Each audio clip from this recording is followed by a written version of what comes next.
Hello and welcome back to Microsoft Flight Simulator. Thank you very much for joining me in today's video. Now last time out I started to take a look at this, the BlackSquare Analogue Steam upgrade for the default Beechcraft Baron 58, available in Microsoft Flight Simulator Deluxe and Premium Deluxe only.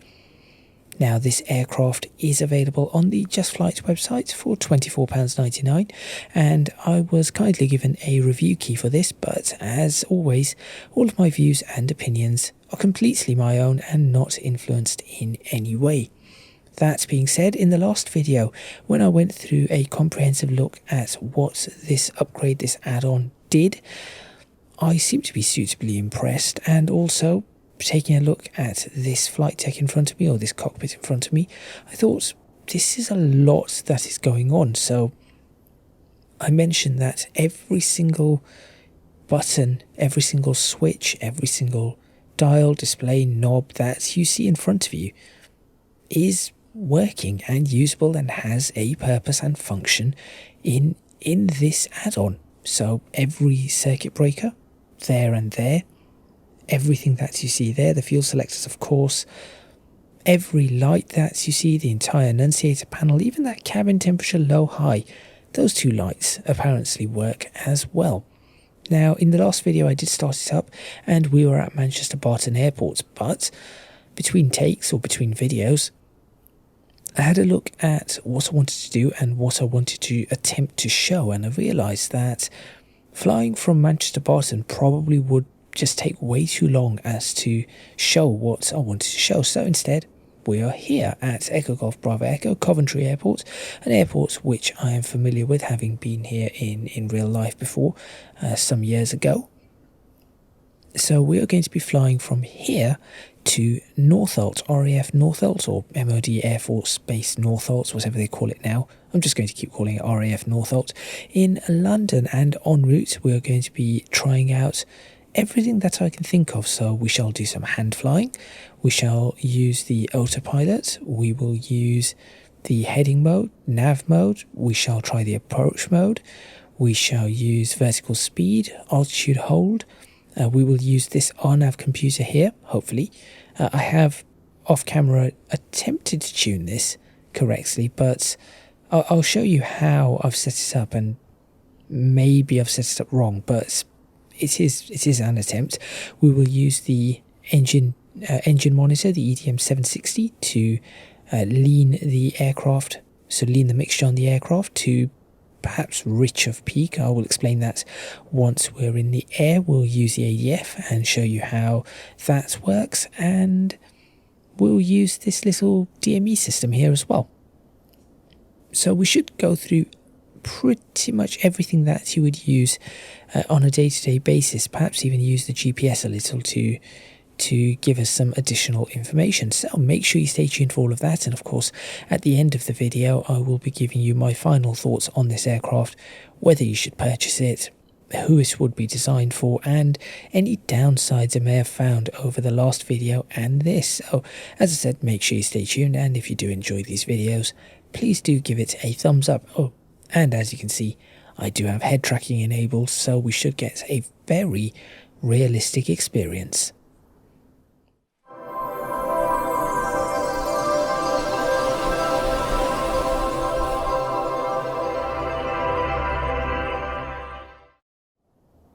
Okay, before starting the aircraft up, let me just give you a very quick rundown on what we're going to be doing and what the flight plan is. So we're going to be taking off from Coventry, runway 23. I believe winds are 200 at 9 knots. So we'll be taking off runway 23. We shall then attempt to join onto this airway, though at a lower altitude, for the people intersection. And to get the people intersection, I shall be linking it to the RNAV computer all the way up to Wallasey, which is 114.1. Now, I'm expecting this potentially not to work at the lower altitude, because that is, well, quite a distance away. In fact, perhaps it would be wiser to find an angle between Honolly and people and just move the Honolulu intersection or the Honolulu VOR to this intersection effectively.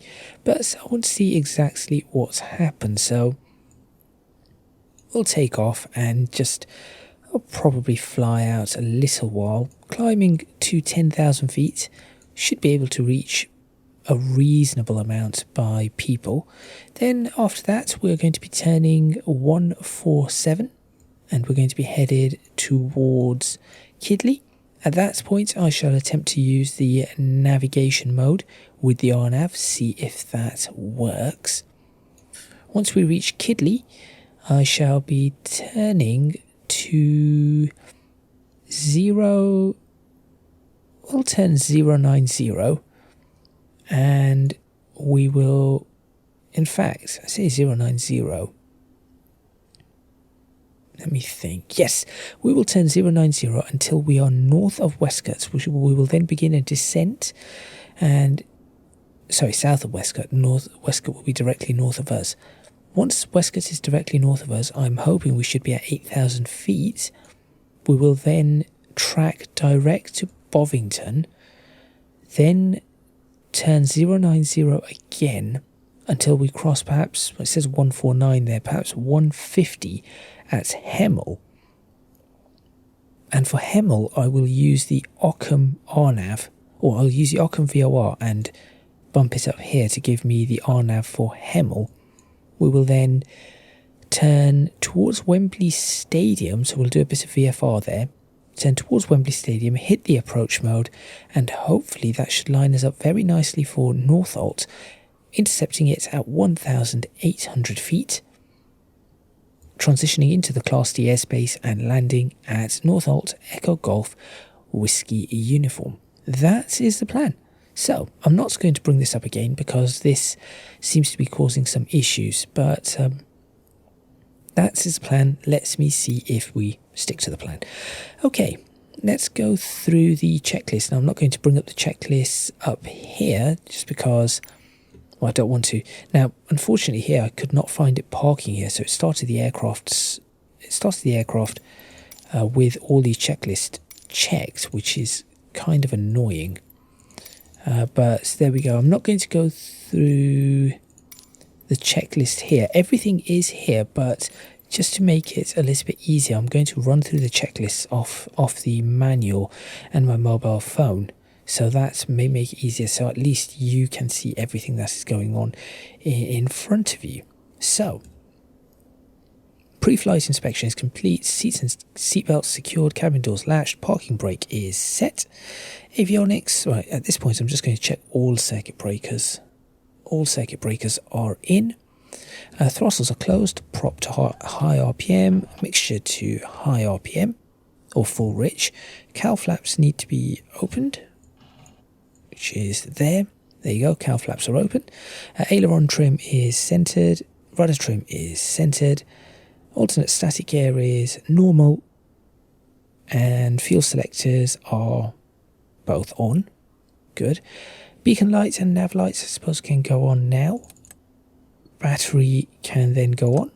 Voltage 23 volts checked. I'm pointing with my mouse, by the way, everywhere that I'm looking. So just follow the mouse and that should give you where I'm looking. Left and right alternator is switched on. Cabin heater, it says as desired, but I'm not going to do that because otherwise I will not be able to hear this fuel boost pump. So that works, and the right one works. Good. That is all we need to do for the pre-flight checklist. Engine starts for cold. We're going to do mixture full rich, right throttle forward, propellers full forward. That goes to high. Waits for a few seconds, you can hear it. Switch that off, bring this down just about there and start the engine. There we go, we have one engine running. I'll bring that up a little just so it isn't all the way down, and then same for this engine. You can hear the fuel pump kicking in, definitely can hear that. Switch that off, bring that down, Prop is clear. Start. That's engine.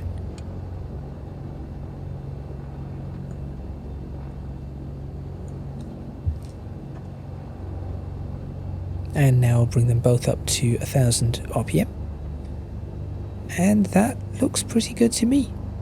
28 volts on the bus voltage. That's it. That's all I need to do. Then we'll do the after start checklist. So lights as required. Well, taxi light can go on. Panel lights can go on. That is pretty much all I want to do. Avionics master can switch on. And all the avionics starts coming to life. So I'll switch that on. Switch that on. Switch that on. Weather radar can go into test mode. And this can be on. We'll set that to N1 for now. Let the weather radar go through its test. That can be switched on and put into standby. This can be switched on too. That's on standby. Okay, we are good to go. Actually, we need to set our altimeters. There you go. That is the altimeter set correctly. B, the good old Microsoft Flight Simulator key. And I think we are good to go. In fact, what I'm going to do now is I'm going to release the parking brake. And just do a check of the brakes. So start moving a little. Switch that off. Have I set these correctly? I'm not even sure. We'll set them correctly in a moment. I think I'd preset some of these, but it hasn't. See, now for some reason it's got 2 ADF frequencies that are exactly the same. That isn't how I preset it before I switched it off. Microsoft Flight Simulator on the grass never really works. There we go. Okay. Left brake. Right brake works. And left brake. Well, if we can start moving forward, that would be great. Left brake works. Okay. Let's get ourselves moving. And we'll go through the run-up procedure in a moment. So cowl flaps are open and the lights are on right there. We can do an enunciator test whilst we're waiting. That looks pretty good. Weather radar can remain off for now. It's just in test mode. Leave it in standby.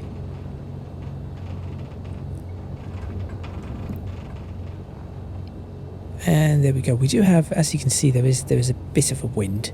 Light gusts, but should nothing too major.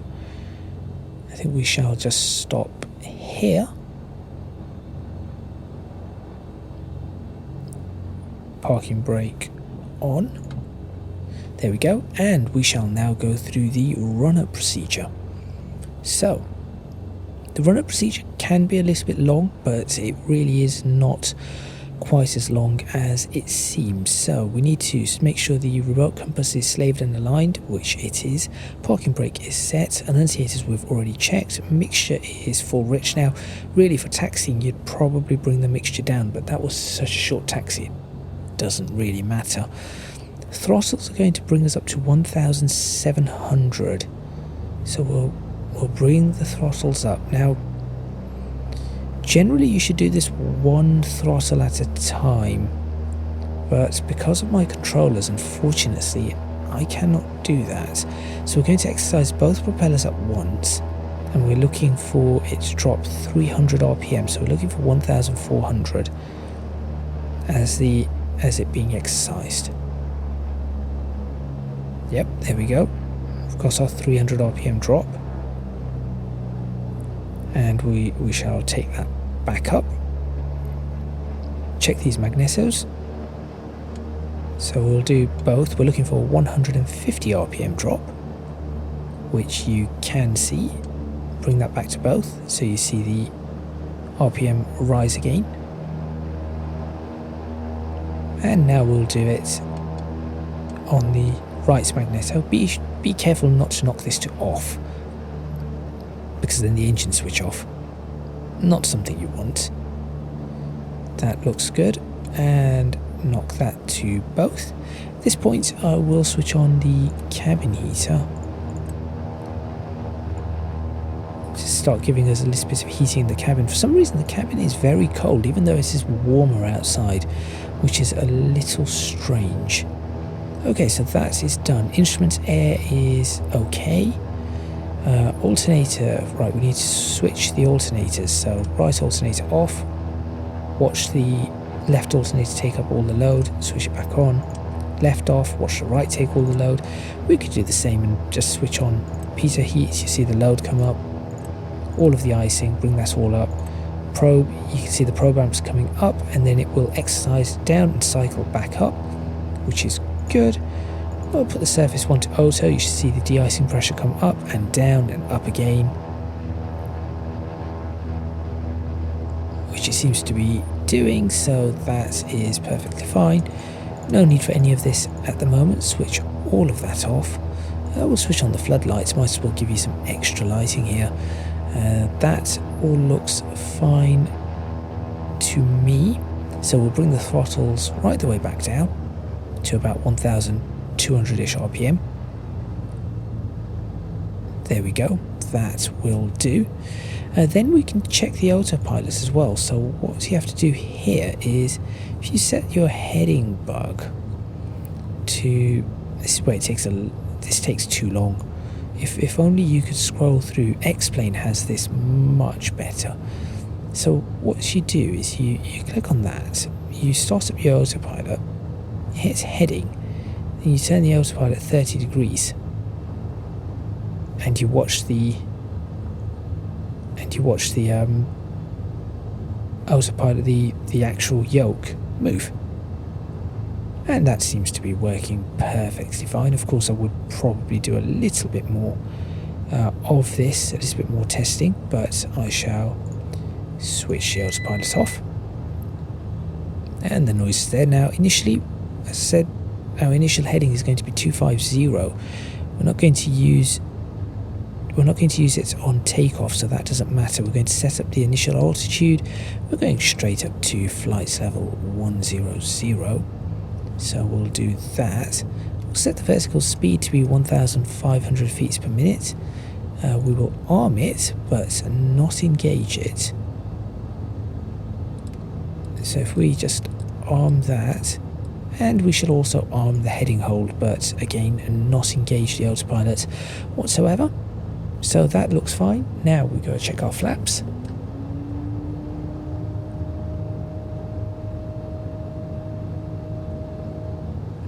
They seem to work. Bring that into the right position.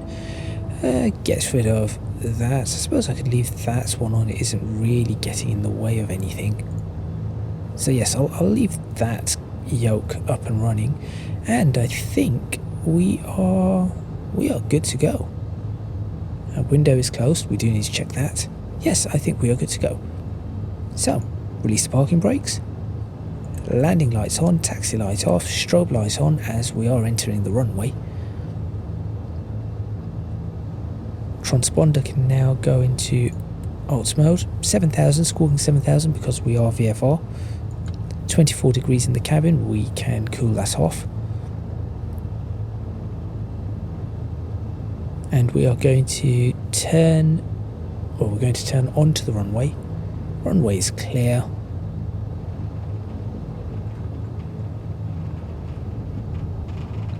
Onto the runway we turn. What I will do is, if I get onto this side of the runway, then I can turn the aircraft around, which will probably help. There we go. But I think everything is all right. Weather radar can now go on, and we'll just slow down before we turn, and right the way around we go.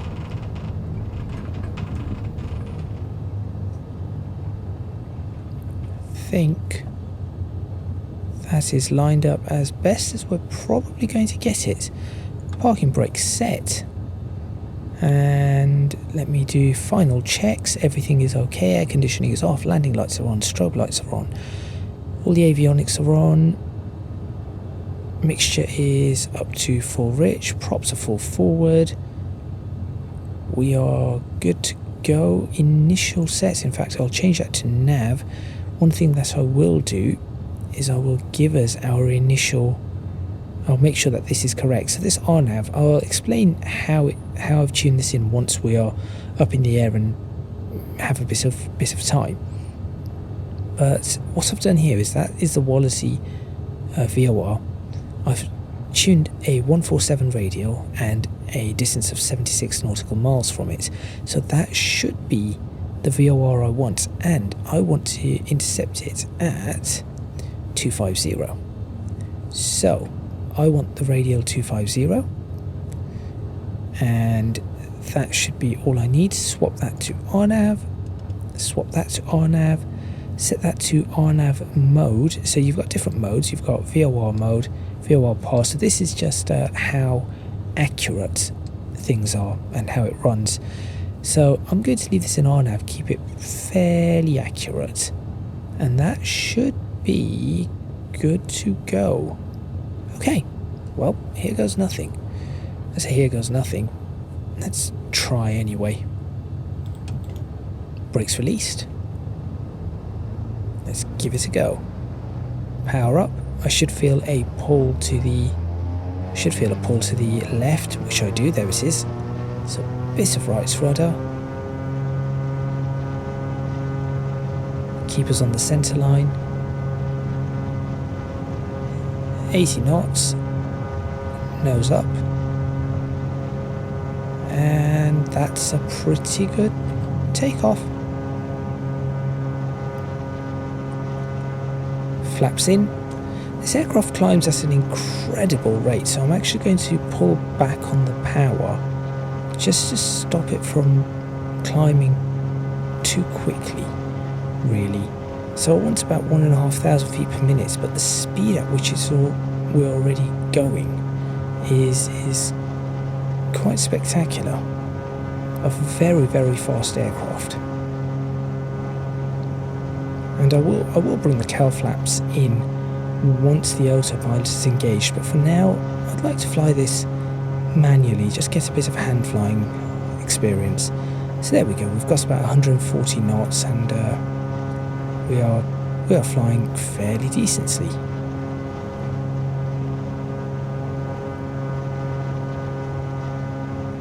Climb rate of 1,500 foot per minute, roughly. Ease off on the throttles just a bit. Bring back the RPM from the firewall. I'm not keen on having it right at the firewall, though it doesn't really tell you to do this. I'd rather bring it back from said firewall. And I've noticed that the VOR really hasn't engaged, so if I click on this and change that to what's this turn? What's this turn? Why did it turn like that? If I change that to 114.1, it does see it. At least on the GPS it sees it. But it appears that we cannot see it up in the air. So what I'm now going to do is let's turn the aircraft, try to maintain the 1,500 feet per minute, foot per minute rate of climb, and get the aircraft turning just a little to the 250. Oh, and that has just come online. There you go. We've now picked up so we were very much out of the range of that particular VOR. Perhaps we were just too low for us to grab it. And at this point, what I will do is I will engage the autopilot, and now let the autopilot take over. There we go. That's not too bad. I've climbed out to 4,000 feet on my own. Very smooth takeoff, very easy to do. At this point in time, what I'm going to do is I'm going to bring in the cowl flaps. So cow flaps, both of them come in. And with the climb, I'm actually going to now start accelerating. I will also sort out my heating and air conditioning. So the idea here is you're supposed to manage these two together to get your perfect balance. I have no idea exactly how I'm going to manage that, because on top of everything else that we have to manage, you've got to manage that. Bit crazy. Now, whilst I'm waiting for that, what I'm going to do is tune in Midhurst, which is 114.0. I'm going to tune that in, and I'm going to tune in 147 on this. The reason I'm tuning that in is because I want to see where it is.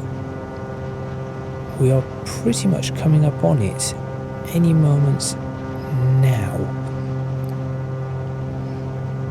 So what I'm going to do is I'm going to, let's attempt this. Let's turn in right now to a heading of 147. Let's turn to a heading of 180.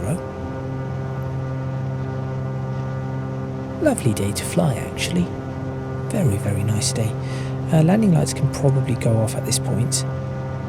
Temperature's quite low, so pitot heat can go on, because we may be going into some icing conditions. So we've got that. 15 degrees, it's still a bit cold in this. Let's increase that a little.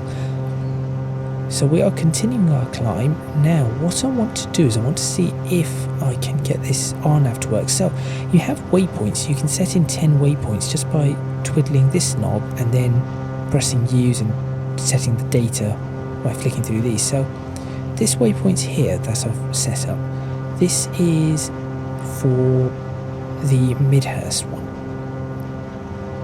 So if I tune this to be 147, so that's 150, 1, 2, 3, 147, we should get ourselves coming up across it. Now I want to know if the nav mode works on this. I haven't tried it, but I know that there was something about a potential problem with the nav mode in this particular, the way Microsoft Flight Simulator does it. So 114,327, 52 nautical miles with the distance. This tells me I'm 30 nautical miles away from Kidley, 1,000 feet from my assigned altitude, so I'll bring that down just to make it a little bit smoother for the non-existent passengers. So what I'm going to do now is we're coming up on it. If I press nav, will it intercept it? This is what I'm curious about. I'm curious as to whether this is going to intercept it. Will it work? So I've given it a pretty, RNAV, that's a pretty tight tolerance for this. Maybe perhaps a little bit too tight. But I'm going to watch it, see if it crosses, and if it turns onto it, great. If it doesn't, it'll be interesting. And we are at 10,000 feet. Perfect. So that has been done. I'm not sure nav mode works with the RNAV properly. Obviously you can follow it with a heading bug, no issues. I'm actually going to tune in the next frequency. That is not what I meant to do, which is going to be 11375 for Bovingdon. So I'm going to tune that in, and on this, the next frequency I will want will be 108.5, which is Northolt. Give us a little bit more heat, please. Okay, we are coming up to, so if we check this, our current radial is 328.6. we're aiming for the 327 radial. So that is what this check button does here. It forces this unit to show you what the current radial is and the distance to the actual VOR station, not what you've done. Oh, that's 78.6 watts. Oh yes, yeah, because that's 50.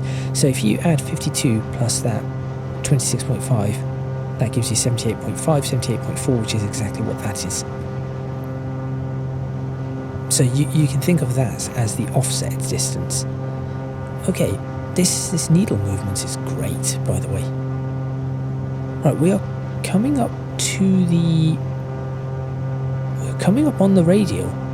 Surely we should be turning in. Does not seem to be turning in.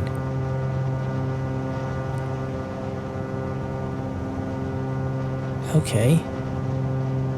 Should have turned in by now. I'm going to wait until it hits 327 dead. If it doesn't work, I'm going to turn it in manually. That's 327 dead. Not working. Interesting. Maybe I've got that wrong. Maybe I've got the way that nav computer thing works incorrect. Anyway, what I'm now going to do is lean the aircraft.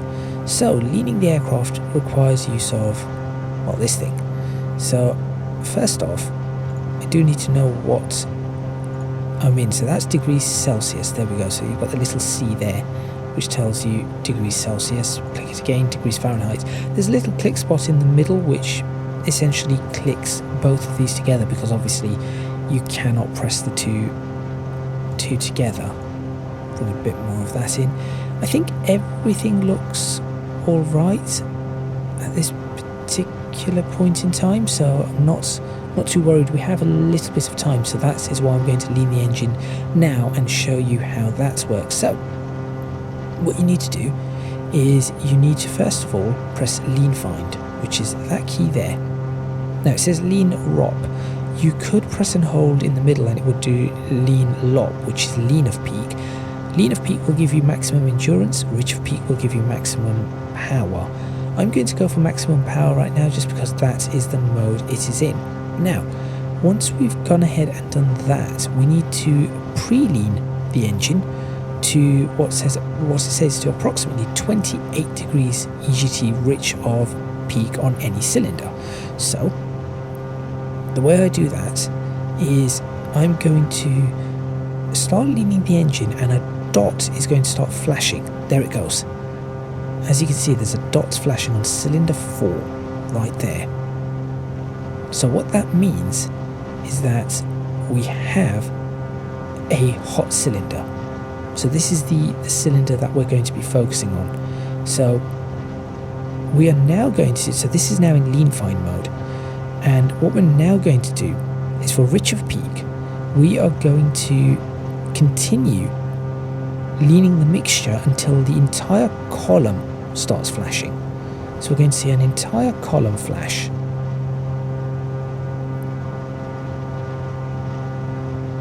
For this, it does take a little bit of, you've got to do it a little bit slowly. You can see how lean I'm making my engine at the moment. And I don't exactly have the smoothest of throttles to do this with. There it is, peak EGT. So we've got that now. So that is now an entire column flashing. Now, once we have done that, so we've found the first cylinder to peak, which was cylinder 4. We've managed to find the peak EGT for that. So what we now need to do is we need to now look for negative numbers which will be richer than peak. So how are we going to do that?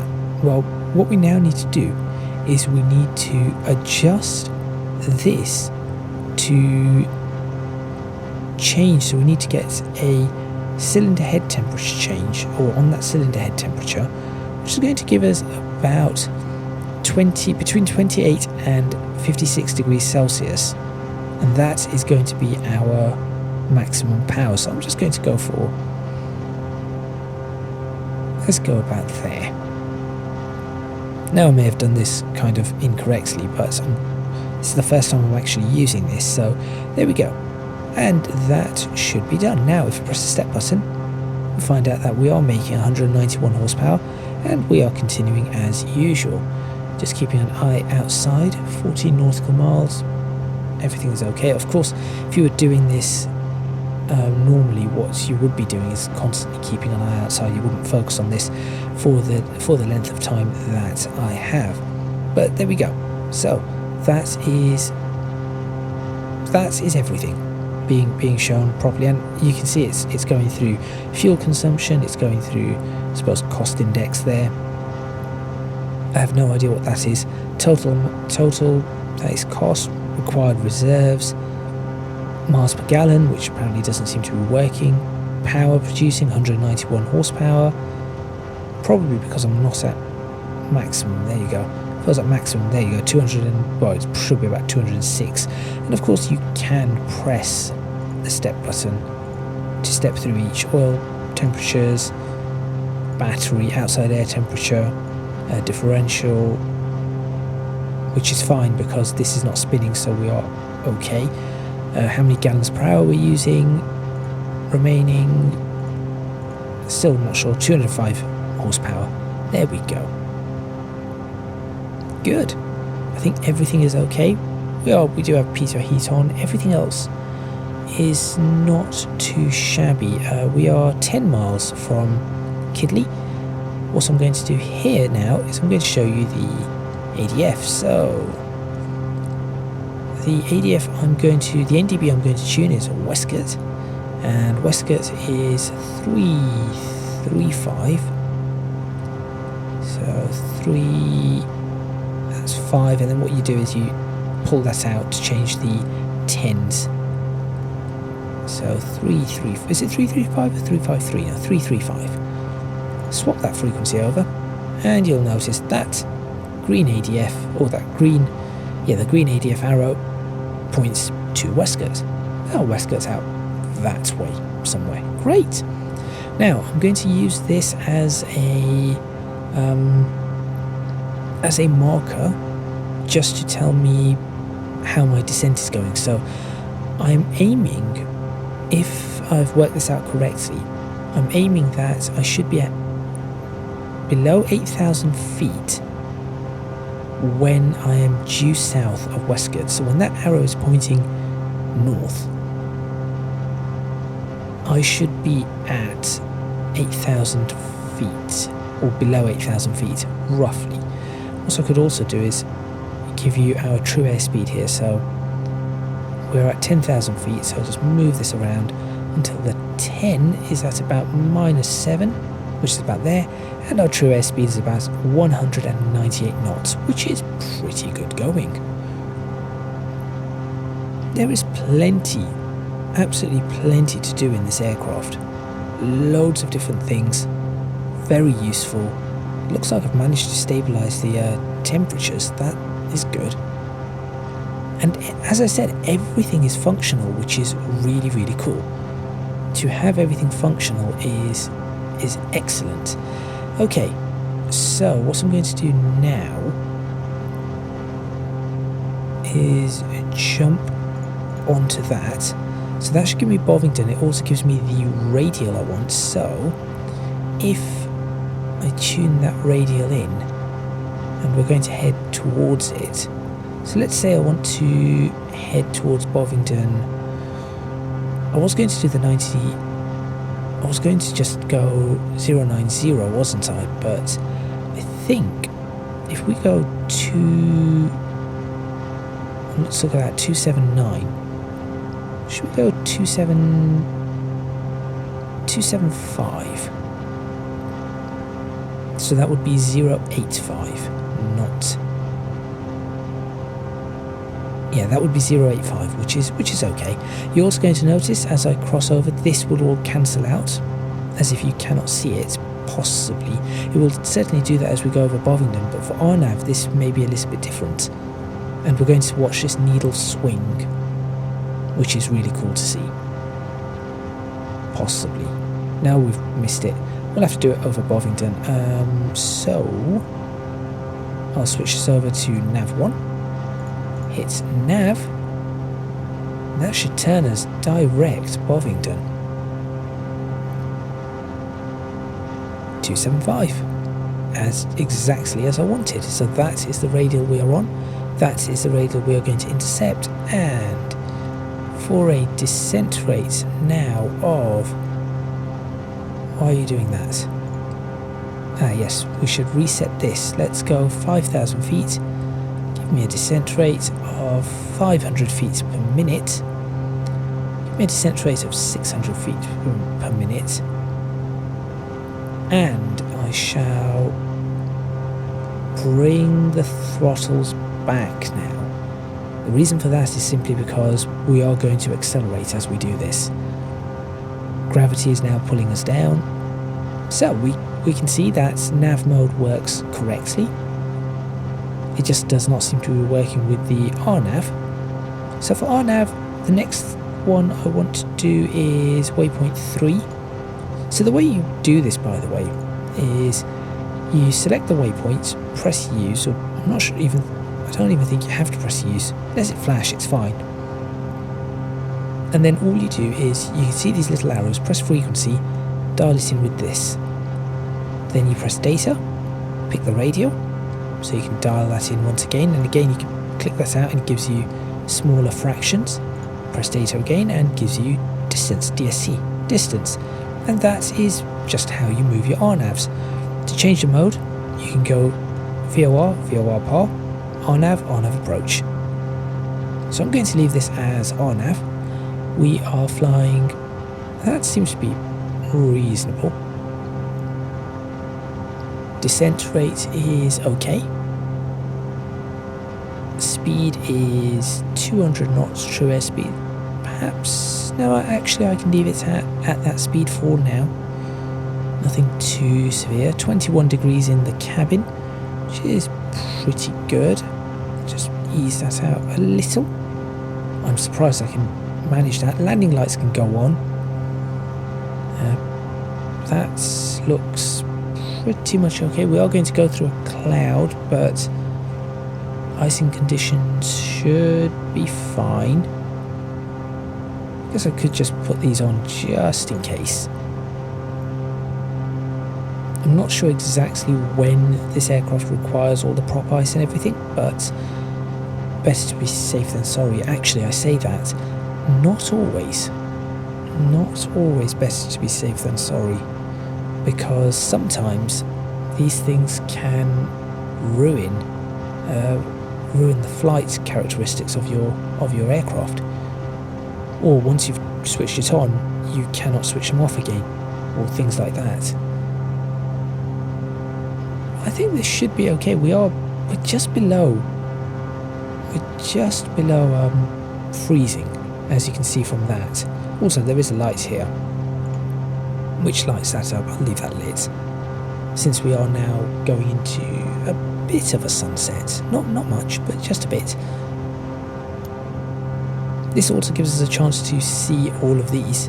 So you've got flight director, nav, arm, altitude, autopilot, heading, approach, coupled, glide slope, your damper. Right, as we're coming up to north, almost north, or south of Westgate, we have just gone below 8,000 feet, so this is pretty good. Cylinder temperatures, cylinder head temperatures are good, oil pressure is good. That's cylinder head temperature, there's oil pressure. Oil temperature, oil pressure, that's all good. Exhaust gas temperature is all good, fuel flow is good. One thing I did not do is bring this back further. This should be at 2,500. That is one thing I forgot to do. This is why you practice procedures. This is the reason for practicing procedures. This is very, very important. And of course following the checklist, but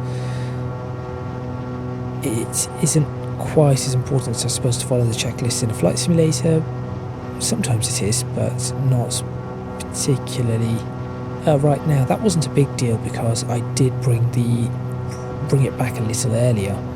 Right, and the next one I want on here is going to be our 1085, which will be our ILS. So I'm going to bring the ILS up for that. In fact, probably should bring 108 5 up on here too. Going to set this. We are, how far away are we? 12 nautical miles away. Going to set this for 090.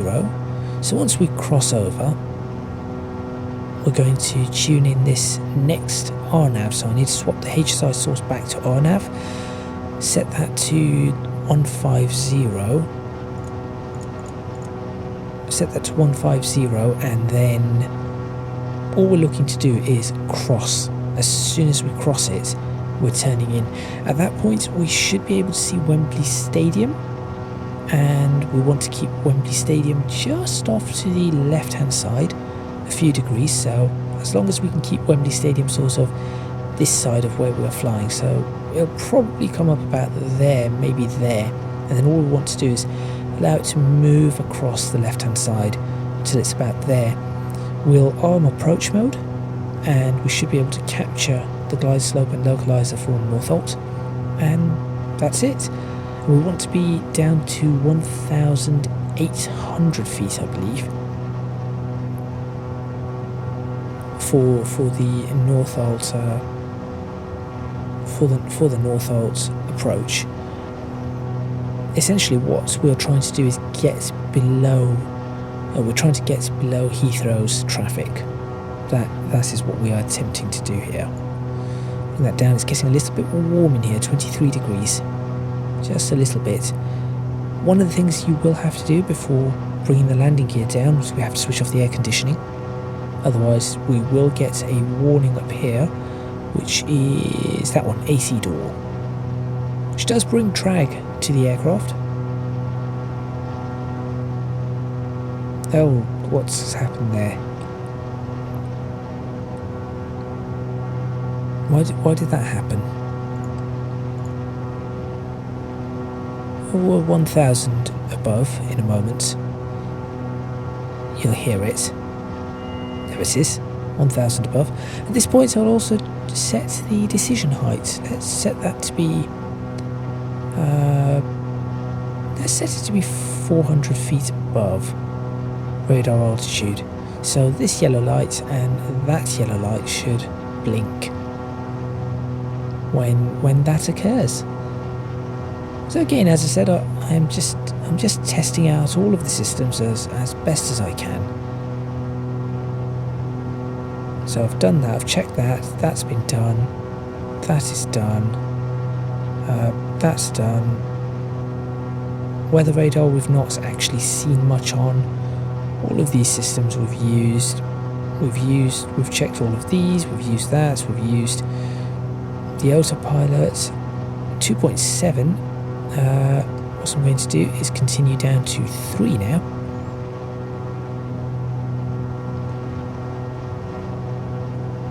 So London is now all around us. Also all around us actually. No, London that side. London that side. Should be crossing, is that the M25? Should have the M25 somewhere. What I could do, of course, is bring up the charts and zoom in. With charts 8, I could just go to world map. M25 is just ahead of us. That is the M40.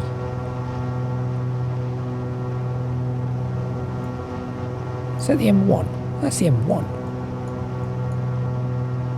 No, that's the M40, because that's the M40. There's the M1. That's way. Anyway, being distracted here. We're coming over Bovington. In fact, we've moved past Bovington, so I'm going to go into heading hold mode now. We'll move that, switch that to RNAV, switch, switch the source to RNAV, and set this to 150. As I said, all we're doing is looking for the cross here, and then after that will be set up.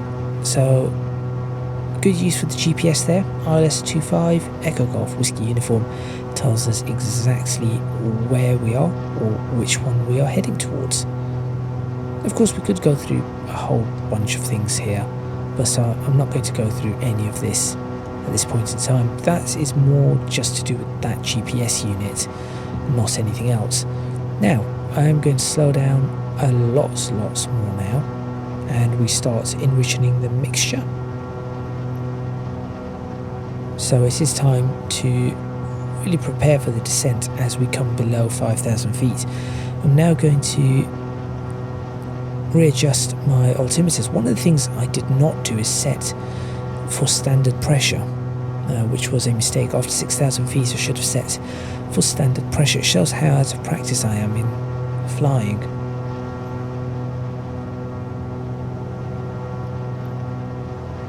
But that is what a simulator is for. The intention here, there's Heathrow Airport. The intention is to start flying a little bit more often when able. Right. Bring that down. I'm going to set this to N2 now. There we go. And we are now slowing down, which is exactly what I want to do. 1,000 feet above. In fact, I would like to bring us right the way down to 2,000, say 2,000 feet, 1,800 feet, please. So continue that descent at a rate of 400 foot per minute. And it looks like we are crossing. So, turn in and look out for Wembley Stadium. So heading 160, and is that Wembley Stadium? Oh, things haven't loaded very well, have they? There's Wembley Stadium.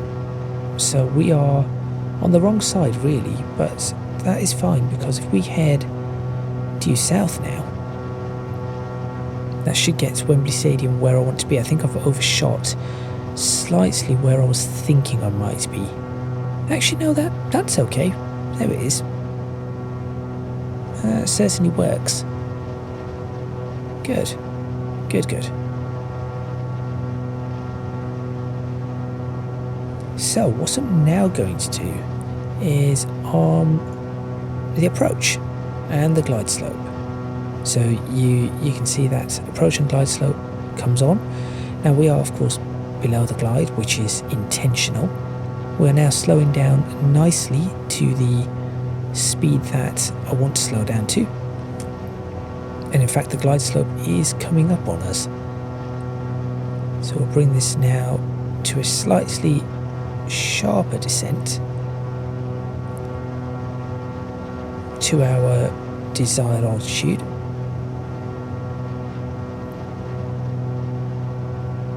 Glide slope is still creeping on us slowly, but that's okay. Not a problem really. Now I hope this landing is half decent. There is a little bit of a wind, but I should be able to do this. In theory. I was going to say I lost Wembley for a moment. There it is. 1,000 above. But this should all cancel very soon.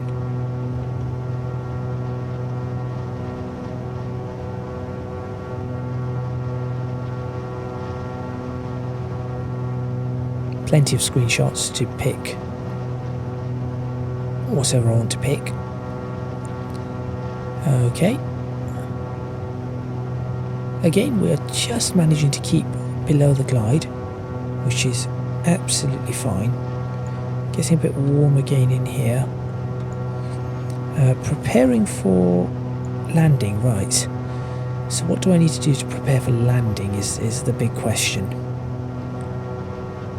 So what are the checklists here? So we've done the descent. I didn't need to really open the cowl flaps or anything. Pitot heat is on, but now can be off. Outside air temperature is alright. Fuel imbalance we don't have. Fuel selectors of course are on. we need to switch off the air conditioning at this point. So I'll switch off the aircon. That's an even better screenshot.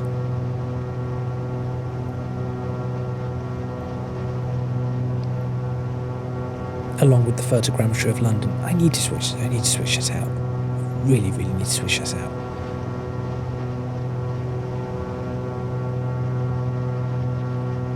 That is quite bright. That is very bright. Okay, I'm hoping this approach works. So Northols is somewhere in there. Time to really slow the aircraft though. There it goes. Turning in onto final, and we are good. So the approach mode works. There's the airfield, just there. Flaps. We are 4.6 miles away, and we've just slowed the aircraft right the way down. I think it jumped, it missed the localizer slightly, but that's okay.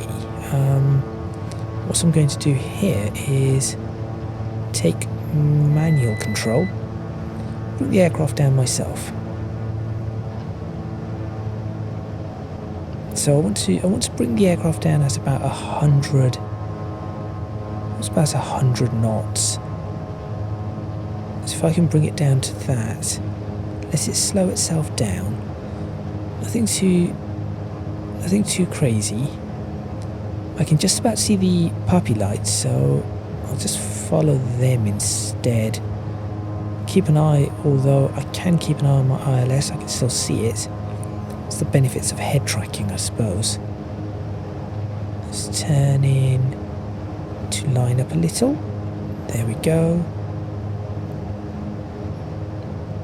Just watch, there is a slight wind, so I can feel that wind.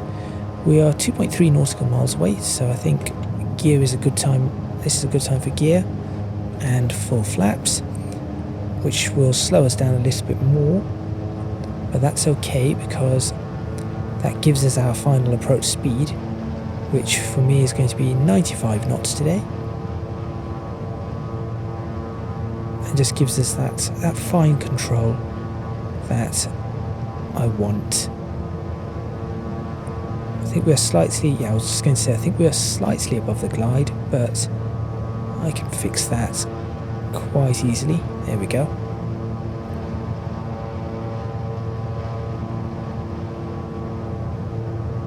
And hopefully this isn't too bad a landing, even with my controls.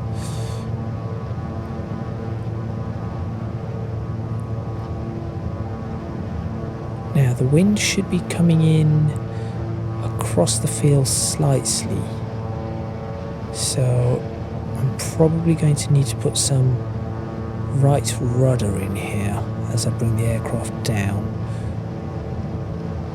This runway doesn't have centre lights. I've just noticed it doesn't have centre lights. There we go, there's the windsock, I see it.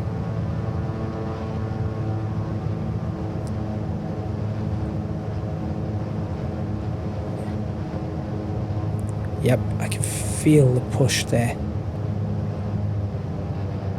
It's off the centre line, but I'm down, and there's that. There we go. I'm okay. Oh, slightly. Come on.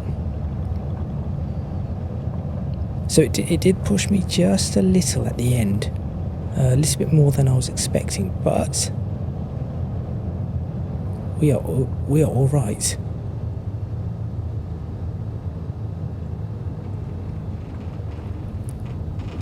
And turn all the way through here. There we go. A40 is busy.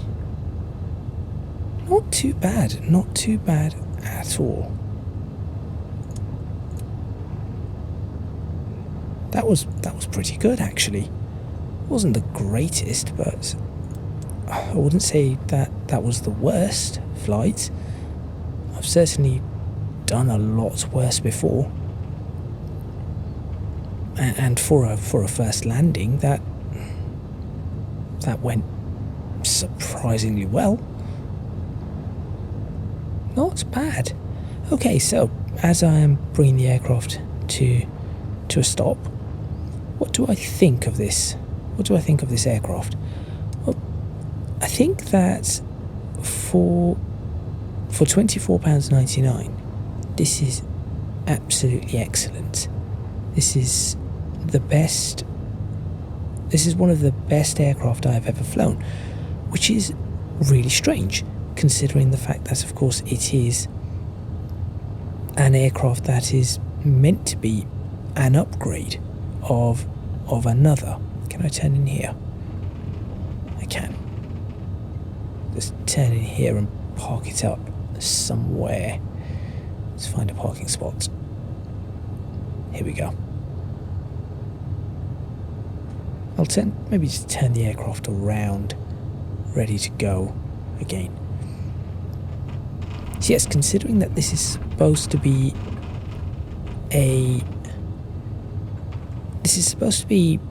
an upgrade aircraft, because it doesn't actually have the what do you call it? It doesn't have the exterior. It's just an interior and underlying systems. But it is so much more than that. There is a lot more that goes on with this aircraft that makes it seem way more than just an upgrade. This, in and of itself, it is a new aircraft. So would I recommend this aircraft to anybody? If you like twin props and GA flying, this aircraft is probably a must-have. This really is a must-have. Let's see. Let's do that. Just going through the shutdown procedure before I give you some more of my final thoughts. There we go.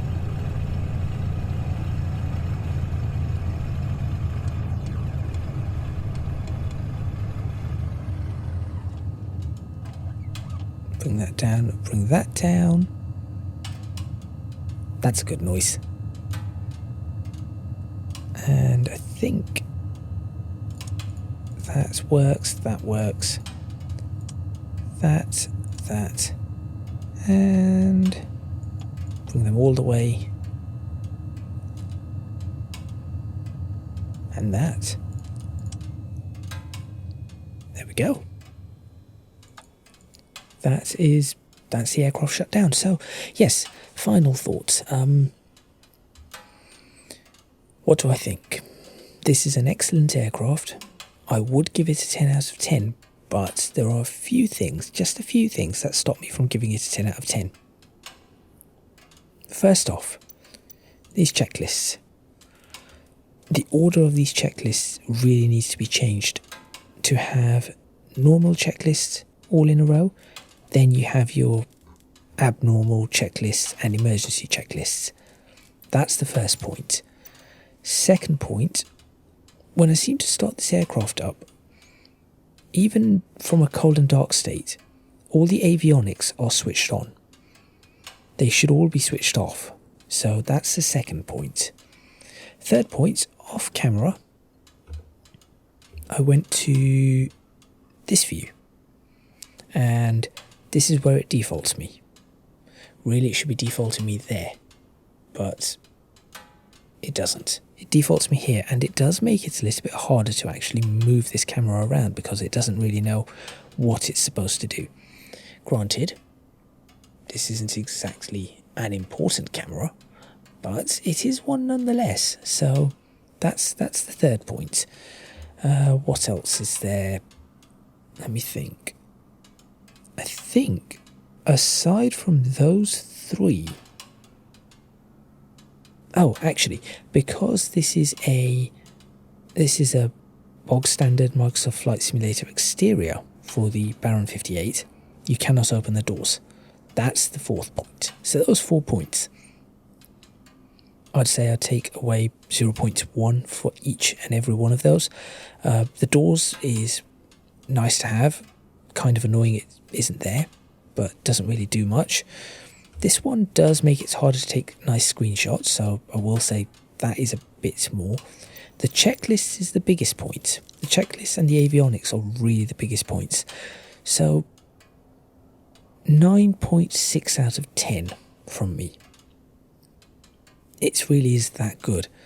If only it's had its own custom exterior, but for what BlackSquare have done to the interior, it really is absolutely excellent quality, and well worth the £24.99, I would say.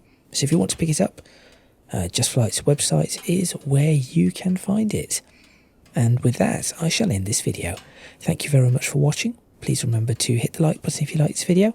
Subscribe to the channel for more videos on Microsoft Flight Simulator. Next time out, I'm going to be taking a look at this one's little sister, I suppose, the Beechcraft Bonanza. And that one will be available for all versions of Microsoft Flight Simulator, because the default aircraft is available in all versions of Microsoft Flight Simulator. If you can do so, please do consider supporting me on Patreon, link in the description box below. Also, if you have purchased this product or have any thoughts and opinions, please leave them in the comments box. Perhaps if you know what I did wrong with the NAV mode and the RNAV, if I did something wrong, perhaps if somebody could give me a tip, that would be very much appreciated. Also, you can find me on social media at ECGadgetsLP for both Instagram and Twitter. Lastly, do go check out my Discord server. Link to that is also in the description box below. Everything is in the description box below. That is all from me, and I shall see you next time in Microsoft Flight Simulator for part 1 of my review of the Analogue Beechcraft Bonanza. I'll see you then.